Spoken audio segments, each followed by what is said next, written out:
Well, on the sixth Sunday of Easter, I want to take advantage of the opportunity to preach on this first letter of Peter. It's a text that we rarely hear from in the liturgical calendar, but it's a marvelous text. And there's a particular line in it I want to focus on. First thing about this text is important to realize is it's written undoubtedly to a church that was under a pressure, that was being probably persecuted. But here's the line I want to focus on. Peter says to this small church, undoubtedly, he was writing to, always be ready to give an explanation to anyone who asks you for the reason for your hope. Again, always be ready to give an explanation to anyone who asks you for a reason for your hope. That little line, and it might seem like kind of a tossed off line, is in fact the foundation, I would say, for most of Christian apologetics and ultimately Christian theology up and down the centuries. Here's something, everybody, worth thinking about.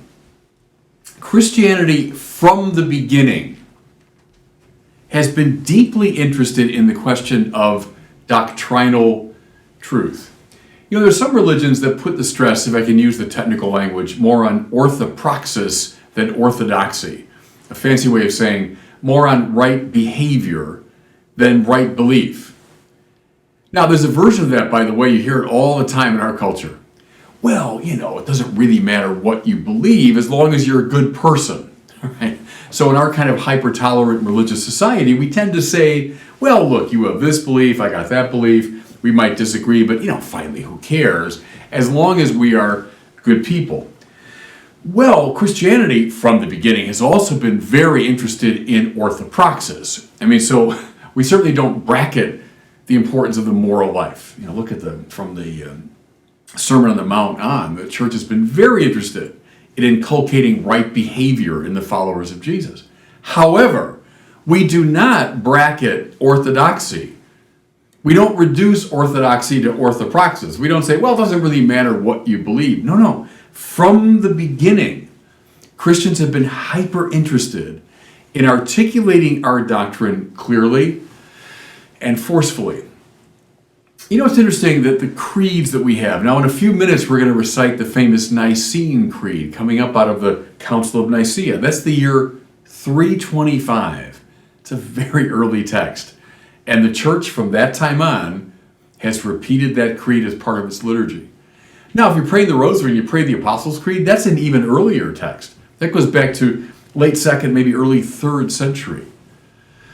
They both grew up ultimately out of baptismal promises, probably. You know, and to this day, when you say, do you believe in one God? Do you believe in Jesus Christ? Do you believe in the Holy Spirit? Now, mind you, we get to orthopraxis too. You know, do you renounce Satan and all his empty promises? So we're interested in both. But the creeds develop probably out of these early baptismal affirmations. The point is, we think doctrine matters. And again, I know it's tough in our sort of hyper-tolerant society when, you know, well, I got my truth, you got your truth. But that's never been a Christian conviction. You know what's really helpful here is Pope Benedict, Joseph Ratzinger, of course, one of the great theologians of the last century. He said, look, at the heart of Christianity is the belief that the Word became flesh. Use the Greek, the logos, that means the very mind of God, that means the pattern by which all things were made, became flesh in Jesus Christ. Now, that means, Ratzinger says, anytime we see the logical, there's some connection to the logos and therefore to Christ. Think of all the sciences, psychology, geology, physiology. Well, they all have to do with logos, with reason, with patterned intelligibility. The point is, the early Christians, the first Christians, recognized a link between reason, logic, science, philosophy, and Jesus, who's the incarnation of the Logos. Truth matters. Something else Ratzinger observed I think is really fascinating. He said the early church lived in a culture where both mythos and logos were on display. What he means is the world of mythology. Think, the Christian church emerges in this Greco-Roman culture where a lot of people believed in the myths of the gods and goddesses and Hercules and the Achilles and these great sort of mythic stories. The church consistently said no to the myths. It said no to pagan religiosity.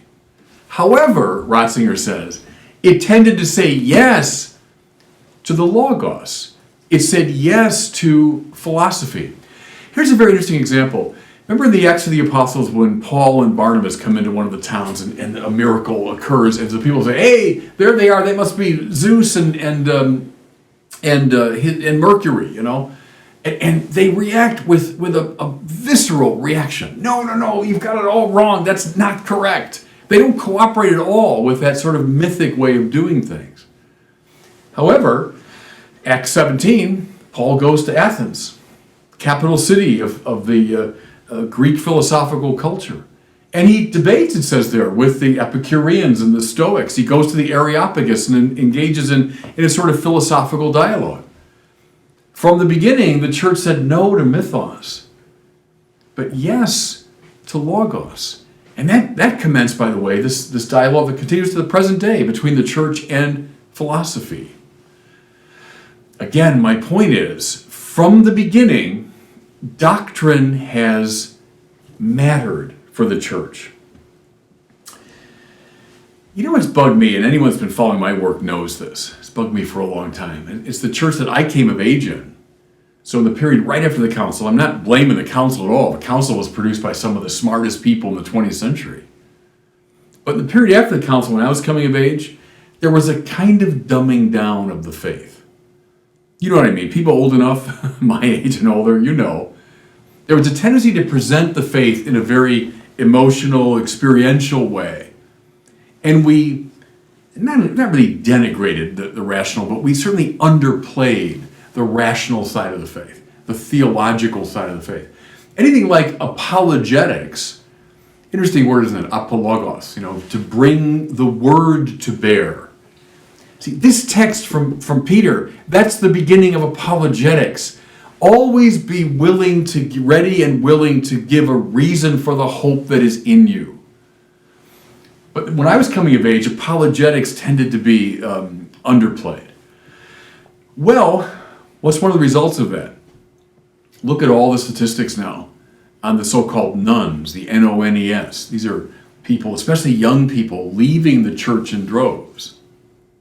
The number one reason they give, and this is survey after survey when they're asked, it's not the sex abuse scandal. It's not I was treated poorly. It's the number one reason given by people who disaffiliate is, I don't believe the doctrines. Now, it just strikes me, it's a heartbreaking reality, isn't it? That means that for now a couple of generations, there have not been people ready, willing, and able to give a reason for the hope that is in us. There was not a sufficient number of people who were ready, willing, and able to explain the faith. And we're suffering from that. Notice something too. St. Peter says, always be ready. You. Not sometimes, not usually, always be ready. If someone asks a question, and my experience, I do a lot of this work on the internet. I do a lot of reaching out to the unaffiliated. I engage atheists, agnostics, seekers, and searchers all the time. Man, do they have questions. I might have told you about this, but I've been on the Reddit AMA a couple times. Reddit's a very popular website where people kind of exchange opinions and they argue and so on. And AMA means Ask Me Anything. So people go on and they can just be open to whatever comes their way. I've gone on twice, and I simply say, I'm a Catholic bishop who loves to dialogue with atheists and non-believers. The first time I did it, mine was the third most popular in the whole year, after like Bernie Sanders and Jordan Peterson, I think. Second time I did it, I was the second most popular of the whole year. Now, I'm not saying it to say, hey, look at me, how popular I am. I'm sure these kids didn't know who I was. But the fact that I was a Catholic bishop willing to come on and say, okay, I'll dialogue with you. My point is, They got lots and lots and lots of questions. But have there been enough people to give a reason for the hope that is in us? You know, during the New Atheist period, this is the decade largely like the first decade of our century, right after like 9/11, this New Atheist movement emerged. I'll tell you one thing that really bugged me, how few Christians there were who were able to take on the New Atheists. A great exception being William Lane Craig, the evangelical Protestant, who used a lot of our best intellectual material. And he was able to engage these people very creatively, but he was the exception that proved the rule, sadly. There were so few Christians able to engage these new atheists. And I will tell you the truth, everybody.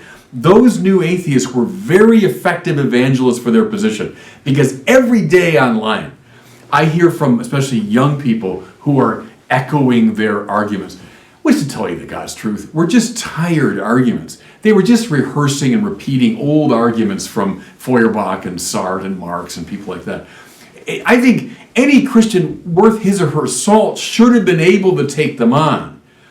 But again, I think it was a dumbed-down Catholicism that played a role in this inability to engage the questions coming from the critical culture. Well, this has been true from the beginning, hasn't it?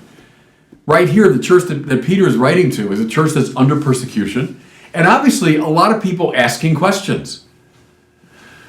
You, he's saying, and I'm saying it now to all of you watching and listening, you always be ready to give a reason for the hope that's in you. What I mean, everybody, is I think all of us, I mean bishops, priests, theologians, catechists, the laity, we all got to pick up our game theologically. We all got to pick up our game. Because they are leaving us in droves, and the number one reason is, I don't believe these teachings. Who's explaining them to them? Okay, just a quick word about religious argument, because it's related here. Since we are a religion very interested in doctrinal truth, since we must always be ready to give a reason for the hope that's in us, we will be necessarily a people who argue about religion. But see, that's a good thing. I know in our culture, argue. I don't argue with anybody. I don't get an argument. No, argument's good. Argument is the happy middle ground between aggression. Hey, you don't agree with me? I'm going to kill you. I'm going to persecute you. I'm going to mock you. Or the other extreme of, indifferentism. Well, who cares? There's a happy middle ground. It's called religious argument. Making a case, marshaling evidence, appealing to reason. Good. Let's develop the art and science of making a religious argument. That's a good thing in the life of the church. And you know whom you will join when you do that? You will join Irenaeus and Origen and Chrysostom and Augustine of Hippo and Anselm and Thomas Aquinas and Bonaventure and Robert Bellarmine and John Henry Newman, G.K. Chesterton, John Paul II, Joseph Ratzinger. You'll join this great company of witnesses, all of whom were arguers on behalf of religion. Good.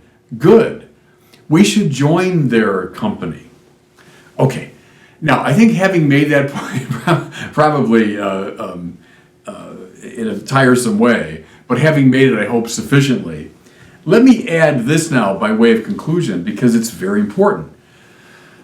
Once we know we have to argue, once we know we care about doctrine, we have to get into these disputes. Listen now to what St. Peter says right after, be ready to give a reason for the hope. He says, but do it with gentleness and reverence, keeping your conscience clear.